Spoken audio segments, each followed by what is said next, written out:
क्या mutual fund सही है? वेल, सही तो है, पर इससे भी बेटर हो सकते हैं ईटीएफ। अब ईटीएफ कई सारे लोग जानना चाहते हैं क्योंकि उन्हें पता ही नहीं है कि ईटीएफ नाम की चीज होती क्या है। अभी तक हो सकता है, अगर आप मेरी स्क्रीन पर देखेंगे तो म्यूचुअल फंड कई तरीके के होते हैं। जैसे अगर हम इक्विटी बेस्ड म्यूचुअल फंड्स की बात करेंगे, तो अगर आप इक्विटी लिंक्ड म्यूचुअल फंड्स में पैसा लगाते हैं तो इसमें आपका पैसा स्टॉक मार्केट में लगता है। अब आप इक्विटी के अंदर देखेंगे तो इक्विटी के अंदर बहुत सारे फंड्स होते हैं, जैसे कि mid cap, small cap, large cap, thematic funds, index funds, focus funds. अब इसमें भी लोग बहुत ज़्यादा कंफ्यूज होते हैं कि कौन से म्यूचुअल फंड में पैसा लगाएं। बट म्यूचुअल फंड में जब आप पैसा लगाते हैं तो आपको ये समझना चाहिए कि म्यूचुअल फंड किन लोगों के लिए अच्छा है। म्यूचुअल फंड्स उन लोगों के लिए अच्छा है जो एसआईपी के मीडियम से पैसा लगाना चाहते हैं स्टॉक मार्केट में। एसआईपी का मतलब होता है सिस्टमैटिक इन्वेस्टमेंट प्लान। आप हर महीने 5,000, 10,000, 500 रुपया, जो मर्जी पैसा आप डिसाइड कर सकते हैं कि भैया मैं एक एसआईपी करूंगा, महीने की एक फिक्स डेट पर मेरे अकाउंट से पैसे कट जाएंगे। अब वो 1 तारीख हो सकती है, 5 तारीख हो सकती है, 10, 15, 20, जो मर्जी ले लो। अब अगर आप महीने की एक डेट डिसाइड कर लेते हैं, मान लेते हैं 1 तारीख आपने डिसाइड करी, अब 1 तारीख से आपके अकाउंट से पैसे कट जाते हैं। अब जनरली मेरी खुद की भी ऑब्जर्वेशन रही है, जब भी आप देखेंगे, एग्जाम्पल आप इसी महीने का पकड़ लो, 1 तारीख को निफ्टी कहाँ पर थी? 1 तारीख को निफ्टी थी 25,000 के ऊपर। और 2 तारीख को क्या हुआ? आपको क्या, 2 तारीख को तो मार्केट गिर गई, 2 तारीख को मार्केट 1% नीचे आ गई। जनरली मतलब मेरी ऑब्जर्वेशन रही है कि ज़्यादातर लोग एसआईपीज 1 तारीख को करते हैं और 1 तारीख को हमेशा उनको बढ़ा हुआ भाव मिलता है। आप देखेंगे 2, 3, 4 तारीख को थोड़ा सा मार्केट हल्का सा करेक्ट कर जाता है, बट ये मेरी लॉन्ग टर्म ऑब्जर्वेशन है। कभी ऐसा हो भी सकता है, कभी नहीं भी हो सकता, बट जनरली क्या होता है, लोग एक डिसाइड कर लेते हैं तारीख, 1 तारीख या 5 तारीख या 10 तारीख। तो इनिशियल पहले हफ्ते में लोग ज़्यादातर एसआईपीज करते हैं। रीज़न, क्योंकि तब उनकी अकाउंट में सैलरीज आती है। अब ये अच्छा है उन लोगों के लिए जो स्टॉक मार्केट को देखना नहीं चाहते, वो मार्केट को टाइम नहीं करना चाहते, मार्केट को टाइम देना नहीं चाहते कि भाई मेरे अकाउंट से पैसे कटते रहे, अब अगले महीने अगर मार्केट नीचे आ जाएगी फिर से एसआईपी हो जाएगी, तो एवरेजिंग होती चली जाएगी। और अल्टीमेटली अगर आपने एक डाइवर्सिफाइड पोर्टफोलियो बनाया हुआ है म्यूचुअल फंड्स का, एग्जाम्पल आपने कहा यार इक्विटी लिंक म्यूचुअल फंड्स तो बहुत सारे हैं, मान लेते हैं आपको महीने का 20,000 रुपये लगाना है। आप कहते हो 5,000 तो मैं लगाऊंगा लार्ज और मिड कैप फंड्स में, 5,000 में लगाऊंगा फ्लेक्सी कैप फंड में, 5,000 में लगाऊंगा स्मॉल कैप फंड्स में, और मैं 5,000 लगा दूंगा, एग्जाम्पल आप कहते हो यार मैं एक हाइब्रिड फंड में पैसे लगा दूंगा 5,000 रुपये। तो इस तरीके से आप जाके अपना मल्टी एसेट एलोकेशन फंड में भी आपने पैसा डाल दिया। आपको लग रहा है कि भैया मैंने एक डाइवर्सिफाइड पोर्टफोलियो बनाया है। बट एक चीज़ मैं आपको बता दूं, अगर मार्केट नीचे जाएगी तो आपको दिखेगा कि भैया रिटर्न्स नेगेटिव में आ रहे हैं। तो मार्केट लिंक्ड ही है ज़्यादातर चीज़ें, ये आपको समझना पड़ेगा। Point number 1। पॉइंट नंबर 2, अब बात करते हैं ईटीएफ्स क्या होते हैं और ईटीएफ क्यों बेटर है। म्यूचुअल फंड में जब आप इन्वेस्टमेंट कर रहे हो, आई होप आपको पता होगा, आई होप क्यों बोल रहा हूँ, क्योंकि ज़्यादातर लोगों को नहीं पता होता। वो किसी भी म्यूचुअल फंड में पैसे लगा देते हैं, उन्हें ये नहीं पता कि म्यूचुअल फंड में आप जब भी पैसे लगाते हो कि एक्सपेंस रेशियो होता है। अगर मैं यहाँ पर सिंपली बात कर रहा था इक्विटी म्यूचुअल फंड्स की, तो मैं इक्विटी के सारे ले लेता हूँ और फिर मैं आपको एक्सपेंस रेशियो यहाँ पे दिखाता हूँ। तो एक्सपेंस रेशियो आपको large cap flexi cap funds की मैं बात कर रहा हूं, इसमें भी 2.5% तक का लग सकता है।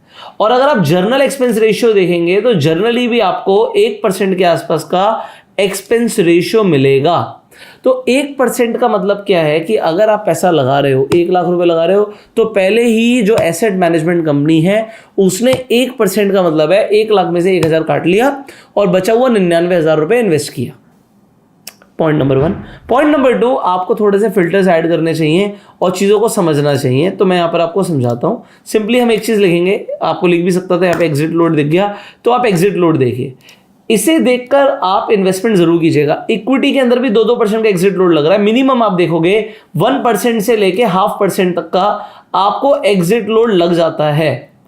तो अगर आपको 0.5% का भी एग्जिट लोड लग रहा है, आप देख रहे हो जनरली 1% के आसपास का एग्जिट लोड लग रहा है मैक्सिमम म्यूचुअल फंड्स में जो कि इक्विटी लिंक्ड है, तो आप जब भी पैसा निकालोगे तो इसमें टाइम ड्यूरेशन होती है कि ये आपको पढ़ना पड़ेगा कि एग्जिट लोड 2 साल के अंदर लगेगा, 1 साल के अंदर लगेगा। मान लो आपने 1 साल में पैसा जोड़ा और 1 साल में आपने 10 लाख रुपए जोड़ लिया।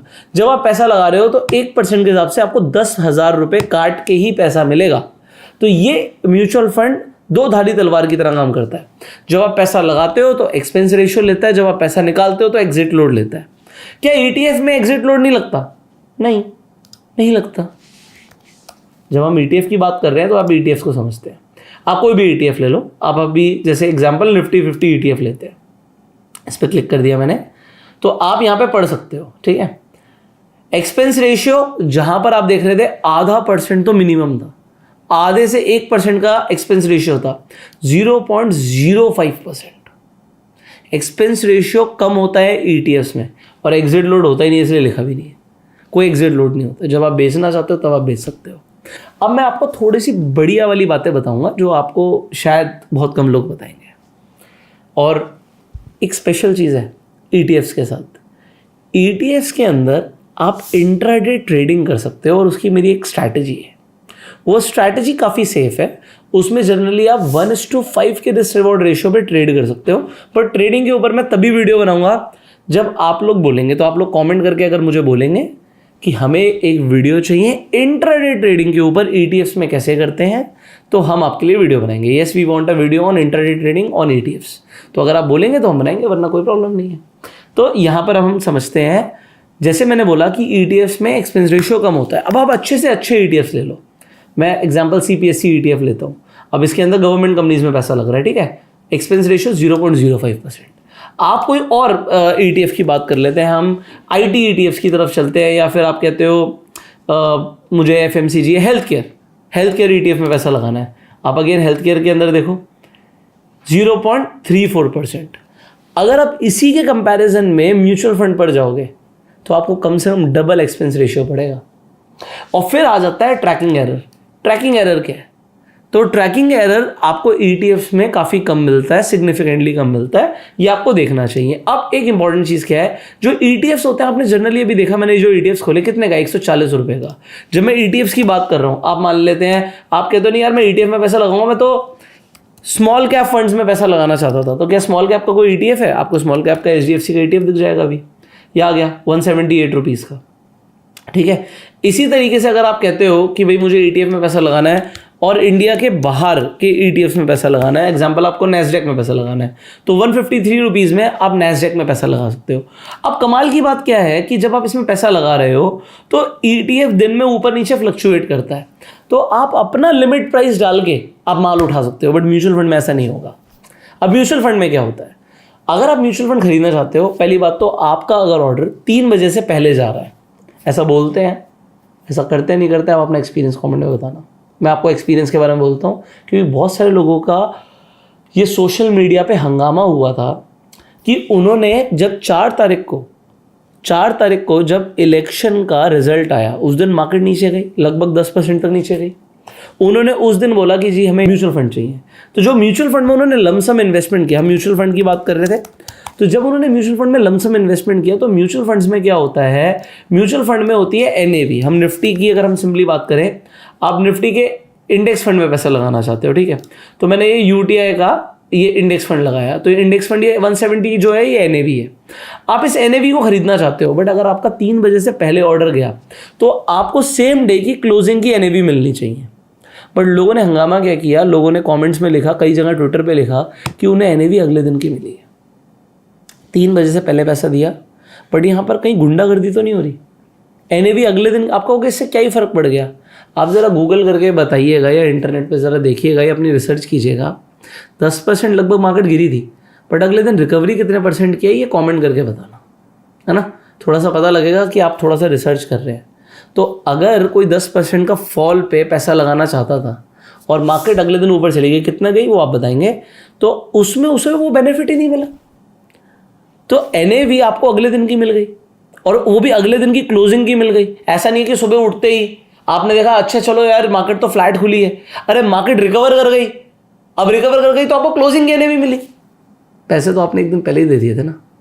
बट ऐसा ईटीएफ में नहीं होता, आप अपना प्राइस चूज कर सकते हो। म्यूचुअल फंड में एनएवी आपको क्लोजिंग की मिलती है, ऐसा म्यूचुअल फंड मैनेजर बोलता है। बट फिर वो बोलता है कि एरर भी तो हो सकता है हमसे, एनएवी कुछ और भी तो दे सकते हैं। एग्जाम्पल, मार्केट गिरी फिर वो रिकवर कर गई, आप ईटीएफ में तब पैसा लगा रहे थे जब मार्केट नीचे गई। एक ही दिन में इंट्राडे की बात कर रहा हूँ, तो आप ईटीएफ को तब खरीद सकते थे जब मार्केट नीचे जा रही थी, अपना प्राइस के अकॉर्डिंग। बट अब म्यूचुअल फंड मैनेजर क्या बोलेगा, भाई मार्केट रिकवर करके हम क्या करें, आपको नीचे का प्राइस नहीं मिलेगा। अब लोग कहेंगे अरे हम तो म्यूचुअल फंड में लॉन्ग टर्म इन्वेस्टर हैं, हम क्या सोचें इंट्राडे में क्या हुआ, 2-4% गिर गई, अगले दिन बढ़ गई, क्या फर्क पड़ता है। बहुत पैसा आप लोगों के पास, आप साल में कमाने जाते हो म्यूचुअल फंड से 12-15% की रिटर्न, और आपको यहीं पर 5-10% का अगर झोल हो जाए, अरे 5-10% छोड़ो, 1-2% का झोल हो जाए, तो आप कहते हो क्या ही फर्क पड़ता है। आपके 1 लाख, 10 लाख, 1 करोड़ से आपको फर्क नहीं पड़ता होगा, बट उस एसेट मैनेजमेंट कंपनी के पास, उस फंड मैनेजर के पास हज़ारों करोड़ जा रहा है, और वहाँ पर 1000 छोड़ो, अगर 100 करोड़ भी है तो 1% के झोल से उसकी 1 करोड़ की कमाई होती है। आपको उसका कोई बेनिफिट नहीं मिलेगा, कोई एनएवी पे आपके रिफ्लेक्ट नहीं करेगा आपने पैसा बनाया। ये चीज़ें कोई बताएगा नहीं। मुझे भी तब समझ आया, स्टार्टिंग पे हम सब स्टार्टिंग क्या करते हैं, भाई म्यूचुअल फंड सही है, टीवी पे आके क्रिकेटर्स बोल रहे हैं कि म्यूचुअल फंड सही है, एक्टर्स बोल रहे हैं म्यूचुअल फंड सही है। अगर ऐसे भूल भी जाओ ना तो भी रिटायरमेंट का प्लान बैकग्राउंड में चलते रहना चाहिए ताकि आगे की लाइफ सेट रहे। सही है। तो हमने म्यूचुअल फंड में ही पैसा लगाया, उसमें पैसा बनता है, ऐसा नहीं पैसा नहीं बनता, क्योंकि आपकी एसआईपीज हो रही है, आप उस दिन का फ्लक्चुएशन नहीं देखते, बस जो एनएवी मिल गई, ओवरऑल मार्केट ऊपर चली गई तो पैसा मिल ही गया। तो जनरली लोगों का पैसा बन जाता है, हमारा भी बना, बट फिर आपको समझ आता है कि ये 1-2% से क्या फर्क पड़ता है, और फिर आप शायद बेटर डिसीजन ले सकते हो। देखो मुझे कोई फर्क नहीं पड़ता, वही एचडीएफसी का म्यूचुअल फंड है, वही एचडीएफसी का ईटीएफ है, तो मैं किसी कंपनी के खिलाफ थोड़ी बोल रहा हूँ कि कोई कंपनी गलत कर रही है। भाई एसेट मैनेजमेंट कंपनी तो एक्सिस की भी है, और एसेट मैनेजमेंट कंपनी वही एक्सिस का ईटीएफ भी है। तो आपके लिए क्या सही है, एएमसी जो है उसे म्यूचुअल फंड में एक्सपेंस रेशियो ज्यादा मिल रहा है, वहां पर आप देख रहे हो एक्सपेंस रेशियो 0.05, यहां पे है 0.18। अरे है तो ये निफ्टी 50 का इंडेक्स फंड, ईटीएफ में कम पैसा लग रहा है, म्यूचुअल फंड में ज्यादा पैसा लग रहा है, बट आपको कहे नहीं यार हम तो म्यूचुअल फंड नहीं करेंगे। अरे मुझे क्या फर्क पड़ रहा है, अरे मुझे क्या फर्क पड़ रहा है, मैं तो एमफी रजिस्टर्ड डिस्ट्रीब्यूटर हूं, मैं तो आपको मैं बोल सकता हूं म्यूचुअल फंड खरीदो, मैं बता सकता हूं कौन सा खरीदो, और मुझे उसमें कमीशन भी मिलेगी, बट मैं तो बोल रहा हूं भैया ईटीएफ खरीद दो। समझ रहे हो, मैं आपके भले की बात कर रहा हूं, बट आपको जो लोग मिलेंगे आपके आसपास, वो ये तो पैसिव फंड्स हैं, वो आपको एक्टिव फंड्स बेचेंगे, और एक्टिव फंड्स में ये एक्सपेंस रेशियो वाह वाह वाह कितना होता है, कमेंट करके बताना। तो आप लोगों को क्या क्या समझने की जरूरत है। ईटीएफ उन लोगों के लिए अच्छा है जो लोग खुद डिसीजन लेना चाहते हैं कि भाई हम आज खरीदेंगे, आज नहीं खरीदेंगे। ईटीएफ के अंदर भी आप एसआईपी वे से पैसा लगा सकते हो, इनफैक्ट उससे बेटर इन्वेस्टिंग स्ट्रैटेजी है। तो अगर आपको ईटीएफ की इन्वेस्टिंग स्ट्रैटेजी भी चाहिए तो कमेंट करके बताइएगा। देखो बताने के लिए मेरे पास बहुत कुछ है। जो इंसान खुद लाइव मार्केट में पैसा लगा रहा है ना, आज की डेट में ईटीएफ में मेरा अच्छा खासा पैसा लगा हुआ है, तो मैं इसे बहुत अच्छे से समझता हूँ कि हम क्या कर रहे हैं, और जिस चीज़ को समझता हूँ सिर्फ उसी में पैसा लगाता हूँ। आप लोग भी जिस चीज़ को समझे सिर्फ उसी में पैसा लगाएं। आप क्या म्यूचुअल फंड को डिटेल में समझते हैं? अगर आप समझते हैं तो आप बिल्कुल लगाइए। अगर आप ईटीएफ को आज समझ रहे हैं तो हो सकता है आपके लिए ईटीएफ बेटर हो, और अगर आपके पास बिल्कुल टाइम नहीं है, आपको लगता नहीं यार पैसे कटे मेरे को देखना ही नहीं है, तो फिर आपके लिए म्यूचुअल फंड बेस्ट है। तो म्यूचुअल फंड सही है पर ईटीएफ बेटर है। ये हैशटैग मैंने डाला है यहाँ पर, ईटीएफ इज बेटर, तो आप कमेंट में लिख सकते हैं ETF is better, so that मुझे भी समझ आएगा कि आप लोगों को मेरी वीडियो बनाने से समझ आ रहा है कि ईटीएफ इन्वेस्टिंग बेटर इन्वेस्टिंग है। बाकी आप इस वीडियो को शेयर कर सकते हैं अगर आपको लगा कि ये वैल्यूएबल इन्फॉर्मेशन है, बहुत सारे लोगों की हेल्प हो सकती है, बहुत सारे लोगों के पैसे बच सकते हैं। एंड हम आपसे मिलेंगे अगली वीडियो में। अगर आप स्टॉक मार्केट में नए हैं तो फ्री में जाके अपना डीमेट अकाउंट खुलवा सकते हैं, लिंक आपको डिस्क्रिप्शन और पिन कमेंट में मिल जाएगा, जिससे आप ईटीएफ में इन्वेस्टिंग कर सकते हैं, ट्रेडिंग कर सकते हैं। इनफैक्ट म्यूचुअल फंड में एसआईपी करनी है, वो भी उसके लिए भी आपको डीमेट अकाउंट ही चाहिए, तो डीमेट अकाउंट आप खुलवा सकते हैं। फाइनली हम आपसे मिलेंगे अगली वीडियो में, तब तक के लिए you go self made and जय हिंद।